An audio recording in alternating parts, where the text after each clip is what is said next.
fiery horse with the speed of light, a cloud of dust, and a hearty hi-yo silver, the Lone Ranger.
With his faithful Indian companion Tonto, the daring and resourceful masked rider of the plains led the fight for law and order in the early western United States.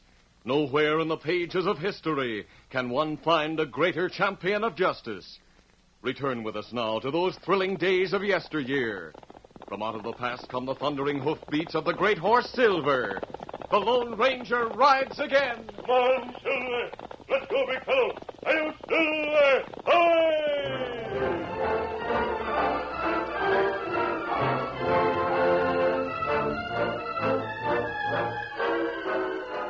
Dan Reed, the 14-year-old nephew of the Lone Ranger, and the Indian named Tonto had camped near the town of Parmalee. Dan had remained in the camp while Tonto went out to wait by the trail for the masked man. It was late afternoon when the Indian returned. Oh, Scout, oh, fella. Oh, fella. There was a smile of approval on Tonto's face when he saw that Dan had kept busy during his absence. Easy, Scout. Easy, fella. Well, that's good, Dan. You get good stock firewood. Oh, I didn't have much else to do, Tonto. I thought I might as well get some wood cut. Oh, What's the matter? You cut this wood? This is not good. Oh, I didn't cut that. It's green. Yes, I thought it was. I found a place some yards from here where someone had cut down a few saplings. There were some short chunks lying around, so I thought I might as well bring them in. Oh, ex-dull, bad cut. Tonto, you're just stalling to make me ask questions. What happened when you were in Parmalee? Did you find out anything? Well, tell me, what did you learn? When is the Lone Ranger going to join us, and why is he coming here? A Parmalee sheriff named Jim Burley. Jim Burley? Yes, I remember hearing the Lone Ranger speak of him. Oh, Jim Burley got plenty trouble. Crooks? Feller in town named Sterling. Him bad. Him town boss. I see. Long time back. Sterling used other name. Lone Ranger know him. When will the Lone Ranger get here? Him in Parmalee right now. Yes? Oh, golly, why didn't you say so? What's he doing there? Why didn't he come here and join us? Me meet Lone Ranger on trail between here and town. Him go first to town, callin' sheriff. By and by, him come here.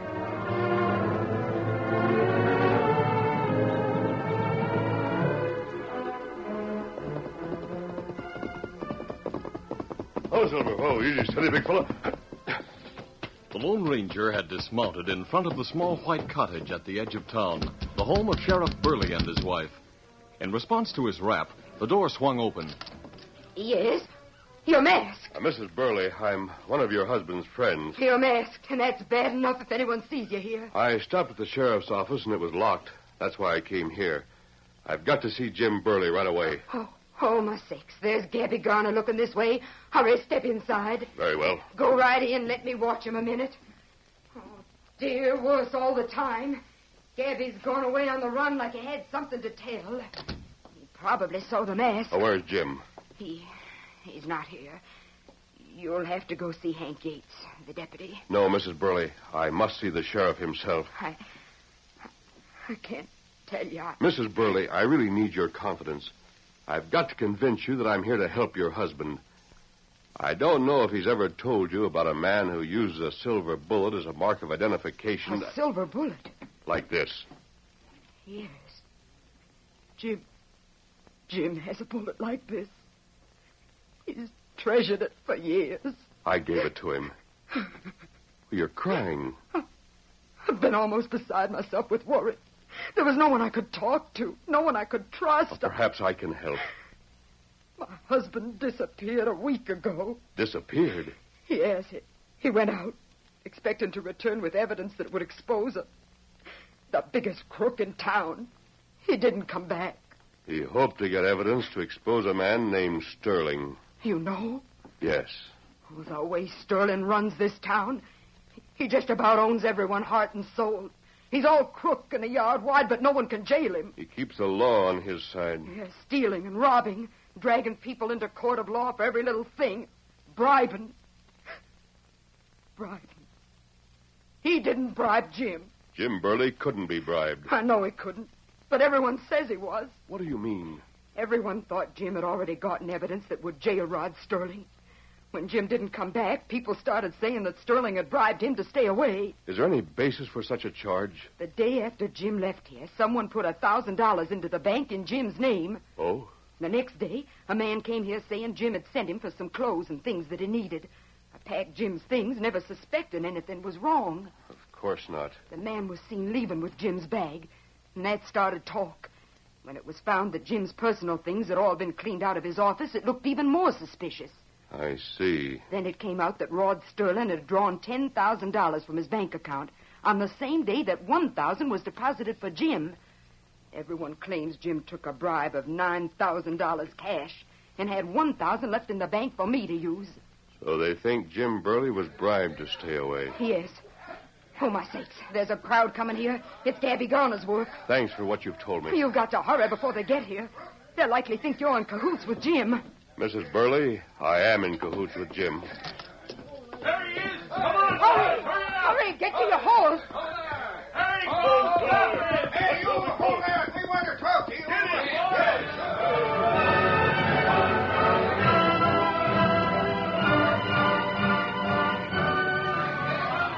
The big home of Rod Sterling was not far from the small one of the sheriff. From his window, Sterling could see the crowd and hear the shouts and cries as the masked man rode away. He chuckled softly, then moved to a rear room of the house and opened a trapdoor in the floor. He went down a steep flight of stairs to the cyclone cellar.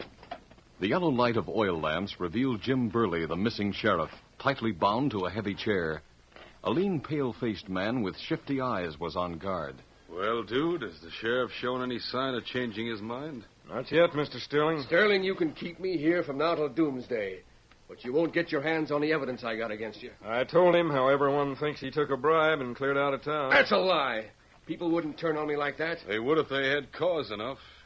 And I've given them plenty of reason to suspect you turned crook. And that's not all, Sheriff. Just a few minutes ago, a masked man was seen talking to your wife. A masked man? Boss, is that true? It's true enough.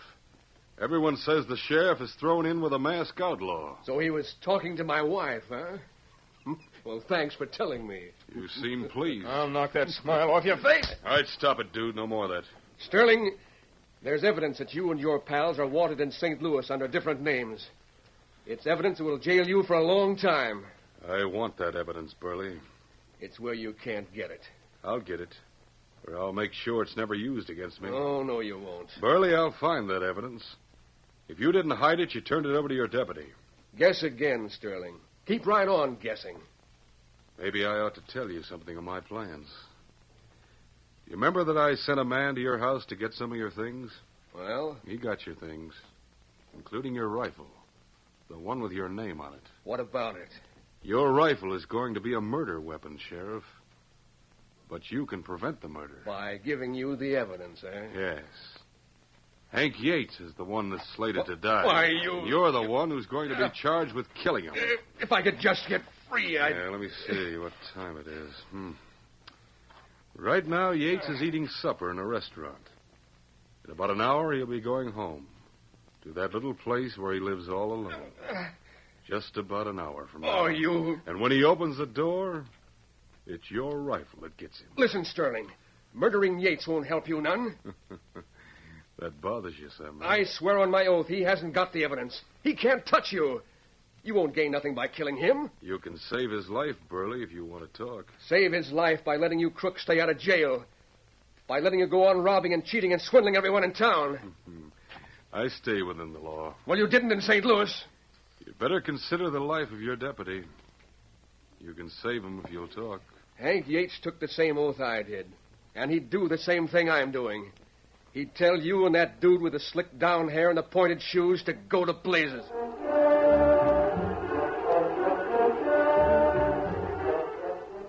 Hank Yates finished his leisurely supper in the restaurant, then walked slowly to the cabin where he lived alone. As he opened the door, there was a rifle shot.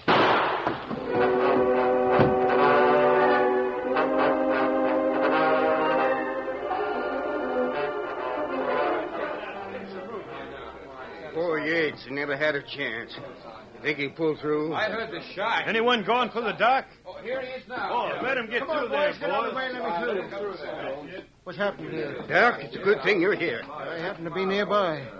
Hank Yates, huh? The bullet got him in the chest, Doc. He's still breathing. What's that contraption? Well, that's what got Yates. Those two forked sticks were tied to chairs, and the rifle was set on sticks facing the door and tied in place. Yeah. The string was fixed to the trigger and around a chair, so it'd shoot anyone who opened the door. Well, I'll have a look at it after I examine Hank. It's Jim Burley's rifle, Doc. Burley, huh? Thought he'd run away. Well, he must have snuck back to fix that. Pulse is good. Well, how about Yates? Will he pull through? Got a good chance. Do what I can here, then take him over to my place where I can give him better treatment. Sid, we're going to scour this county to find Jim Burley. You coming with us? You bet. No, hold on. You and a couple others are staying to help move Hank Yates. After that, get and do what you want. All right.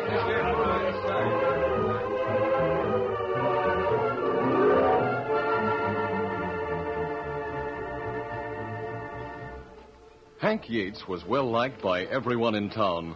The cold-blooded attempt to kill him stirred up resentment and inspired a manhunt such as Parmalee had never seen. Nearly every man in town was organized, and a house-to-house search was gotten underway. Word of this reached Rod Sterling, and he hurried to the cyclone cellar to discuss a change in plans with Dude. Dude, they're searching every house in town. I didn't suspect the shooting of Hank Yates would stir up so much excitement. What will you say when they find me here? You're a prisoner, huh, Sterling? You shut up. You're not going to let him search your place, are you, boss? Yeah, if they're searching every other house, I can't very well refuse. Well, what are you going to do? Dude, we'll let the mob find this Lawman. Call in a couple of the boys and take him to the old shed next door. And leave him there to be found? He's to be found there, but you're not to leave him. I want you and about 4 of our friends in that shed with Burley when a searcher comes looking for him. And let Burley tell where he's been for the past week? Of course not. Just before Burley's found, you men will slug him. Knock him out, then cut the ropes and take them off. Make believe you just got there and discovered his hiding place. Well, then what? You and the boys with you drag the sheriff out of the shed and hang him. Now, hold on, boss. The whole town takes part in a necktie party. That's one thing. But for just 4 or 5 of us to do There'll it... be no trouble about it, I'll guarantee that. The whole town will be in favor of what you do. How does that plan sound to you, Sheriff Burley? Sterling, you're a scheming polecat. You'll have to admit the scheme's a good one. All right, dude. You get going before one of the manhunters gets to this house.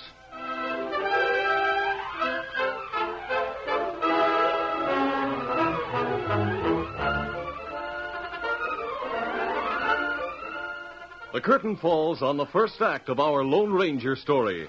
Before the next exciting scenes, please permit us to pause for just a few moments.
Now to continue our story. When the Lone Ranger learned that Sheriff Burley had disappeared, he spent the remaining daylight hours inquiring at ranches near Parmalee in the hope of finding some trace of his friend. Dan Reed and Tonto waited in camp until darkness had gathered. Then they rode into town and dismounted. They noticed an unusual amount of activity in the community and soon learned that the men were conducting a house-to-house search for the sheriff, who was suspected of setting a trap for his deputy. While Tonto stood by, Dan asked for further details. Well, that's what happened, son. Sheriff Burley set a trap for his own deputy. Hank Gates blame near got killed. Golly, Tonto, what do you make of that? Me not know, Dan. You can look at the scene of the crime. It's right across the street there. That's Hank Gates' house. As far as I know, things are just the way we left them. Tonto, let's go and look around. We take horses with us cross street. That's a good idea. Maybe we need ride way fast. Doesn't seem to be anyone around the house. Well, look, Tonto, the front door's wide open. Golly, I wonder where the Lone Ranger is. I thought sure we'd find him somewhere in town. We leave horses here. Think it'll be all right for us to go into the house? We go take a look. Tonto, look. There's a trap. Rifle tied on forked stick. Golly. String fixed with trigger, round chair. Then to door. Anyone who opened the door would pull the string and fire the rifle. He couldn't miss getting struck. That's right. Tonto, I'm surprised that this setup is still here. I should think the law would have taken it away as evidence. There's no law in Parmalee now, Dan. Deputy shot and sheriff hunted. Tonto, look over there. 4 men got prisoner. Sterling's plot had worked out perfectly. When one of the townsmen opened the door to search the supposedly abandoned shack, he found the sheriff unconscious and surrounded by 4 of Sterling's men, who had explained that they found the lawman in hiding and had to knock him out to subdue him. Then they carried Burley out of the shack and through the street past Dan Reed and Tonto. It's Sheriff. Oh, golly, Tonto, that's what I was afraid of. Sheriff Burley's a friend of the Lone Ranger. He can't be guilty of setting a gun trap for his deputy. That's right. Those men will hang him. Isn't there something we can do? Me not know. Tonto, did you hear that? Me hear it.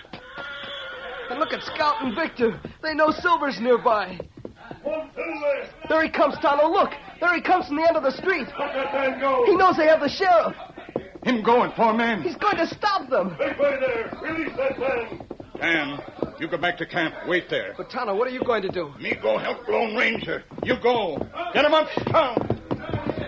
The 4 men who carried the unconscious sheriff toward the hangman's tree turned at the ringing cry of the masked man. They saw the great white stallion charging hard. Then he was among them, a leaping, whirling demon, a fighting fury in white fur. One of the men drew a gun, but the Lone Ranger swung a hard fist and the man went down. Then Tonto, riding Scout, dashed in from another direction. Already off balance and taken by surprise, Hewd and Silk and the others who had planned to hang the sheriff turned to meet the new attack. They had dropped Sheriff Burley. The Lone Ranger bent down from the saddle and grabbed the sheriff by the belt. With almost superhuman strength, he swung him from the ground. I have him, Tonto. You go. Tonto rode behind the Lone Ranger and the sheriff. He gave Scout his head and turned in the saddle.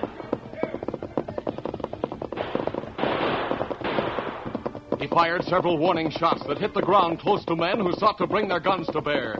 And then the range became too great for shooting. No one follow. We in clear. Get him up, Scout.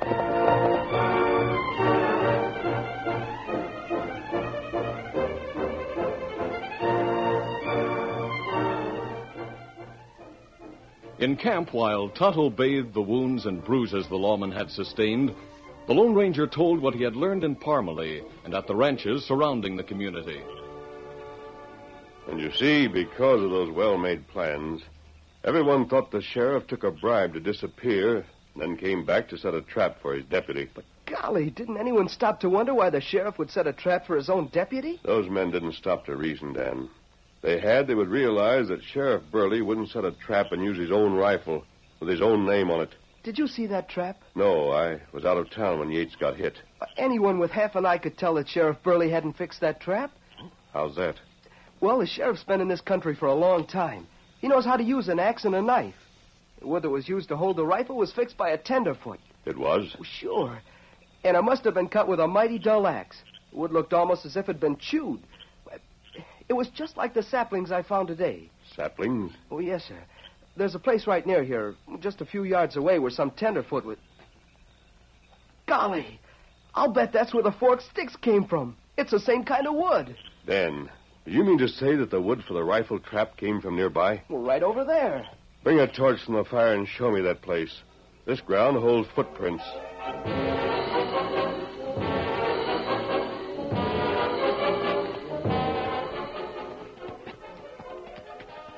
I walked around here quite a bit.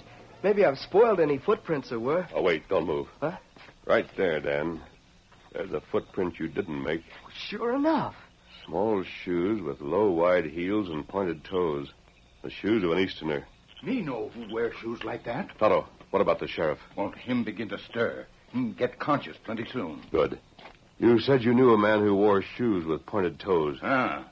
Him feller named Dude. Him friend to Sterling. That checks. What are you going to do? I'm going to look for the man named Dude. Toto, while I'm gone, you do what you can for the sheriff. Easy, steady, big fella. One, two, there.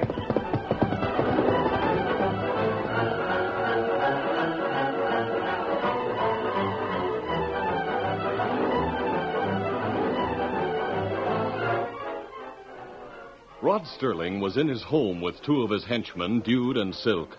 They were discussing the rescue of the sheriff by a mysterious masked man, and finally agreed that there was little cause for concern. I think you're right, Mr. Sterling. As long as those two stay away from town, we needn't worry. And if they come back... They'll be shot. I'm going to take a look out front and see what's going on in the street, if anything. Seems to me there should be men out hunting for the sheriff and the masked man. What's the matter with you, Silk? You don't look happy. I'm not. I'd feel better if we'd gotten our hands on the evidence Burley was holding against us. Things haven't gone too well. A deputy named Yates is going to recover. I'm not worried about Yates. Well, I figured I'd have the job of sheriff after you got control, Mr. Sterling. Leave that to me. Reckon I'll go out in front and join Dude. Hey, that's Dude. Come on, let's see what's happening. There he is. That man's got him. Help me. Hey, it's a masked man. He's got Dude. Help. Where's your gun? Get a gun. You're going with me, Dude. Come on, away. Come back here. Come back. I'll have the law on you. I'll see that you're strung up. Come back. Back Sterling here. stood at the door shouting meaningless threats. By the time Silk had returned with a gun, the Lone Ranger and his prisoner were well underway. Where is he? Where is he? Down there, down the street. Stop shooting, you fool. You can't hit him at this distance. We've got to go for help. We'll round up all the men we can find.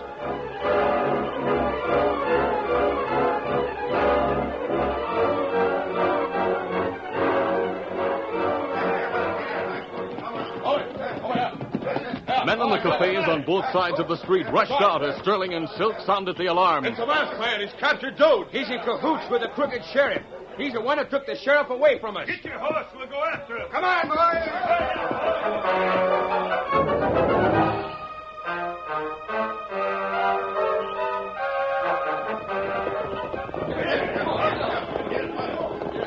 In an instant, half a dozen men were in the saddle, racing toward the end of town in the direction taken by the Lone Ranger on his great horse Silver. The masked man traveled at an easy gait, so he would not be out of sight of his pursuers when they reached the open country. There he is! There he goes! That's the man.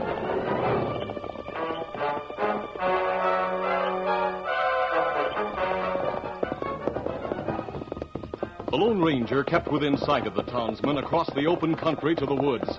Then he increased his speed to reach the camp in time to make hurried plans in which Dude figured prominently.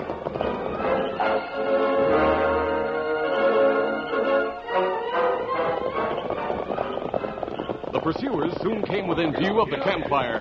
There's the fire, boys. Get your guns out. We'll close in. Hold it, boys. Jim Burley. Get your hands up. Where you want, you? We'll take you, Burley. Hold it a minute, boys. You don't see the masked man or his pals, but they're right nearby. And the first man to take a shot at me will regret it. Burley, we're going. Boys, don't listen to him. He and the masked man are in cahoots. They're going to trick you. You shut up, Dude. I'll talk. You'll talk hanging from a tree. I don't believe what you said. I'm taking you, Burley. Oh! There, you see what I mean, Pete? That puts your gun out of commission. Now listen to me. That polecat on the ground cut the forked sticks that were used to make the gun trap for Hank Yates. No, I didn't do it. I'll prove you did. Right there is where you cut the sticks. Your footprints are on the ground as plain as day. No man in town wears boots narrow enough to match those prints. That's right. If you didn't cut those sticks, why are your prints there? I cut them. You've got me on that. I cut the sticks. But I didn't fix that trap. And who did? Sterling himself did that. Yes, he did it himself. You can't blame that part on me. Well, boys, I reckon this polecat will talk his head off and tell all he knows to save his neck. Why'd Sterling do it? He wanted to make the sheriff talk and tell where the affidavits were hid. So he threatened to kill Yates. Then he figured he'd better really get Yates and frame the sheriff for the murder. He didn't get him from me, Jim. No. He didn't bribe you? Bribed me, not by a jugful. He captured me, held me prisoner. What? You tell him, dude. It's true. Boys, we've been wrong about this. Go ahead, dude. Talk some more. All right. I'll tell everything. Sterling and Silk. We were all wanted under different names in St. Louis. Well, when Sterling learned that the sheriff had proof of our real identities, well, he had to get that proof. He had the sheriff captured, and they held him prisoner for a week. Yep. You see, boys, I've been right in Sterling's cellar. Yeah, but what about the evidence? It's right here in my pocket. What? Well, how long's it been there? Just a few minutes. You see, I couldn't have told Sterling where the evidence was because I didn't know.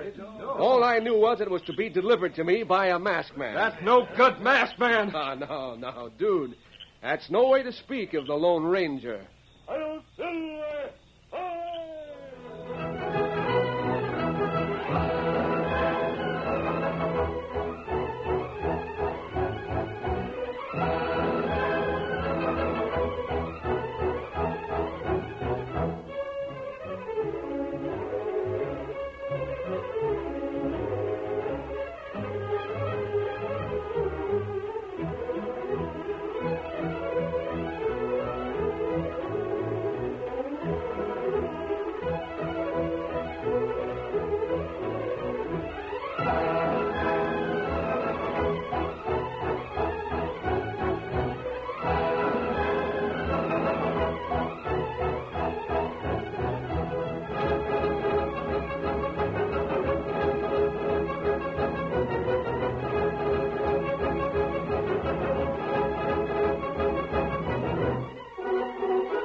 This is a feature of the Lone Ranger Incorporated, created and produced by George W. Trendle and directed by Fred Flowerday.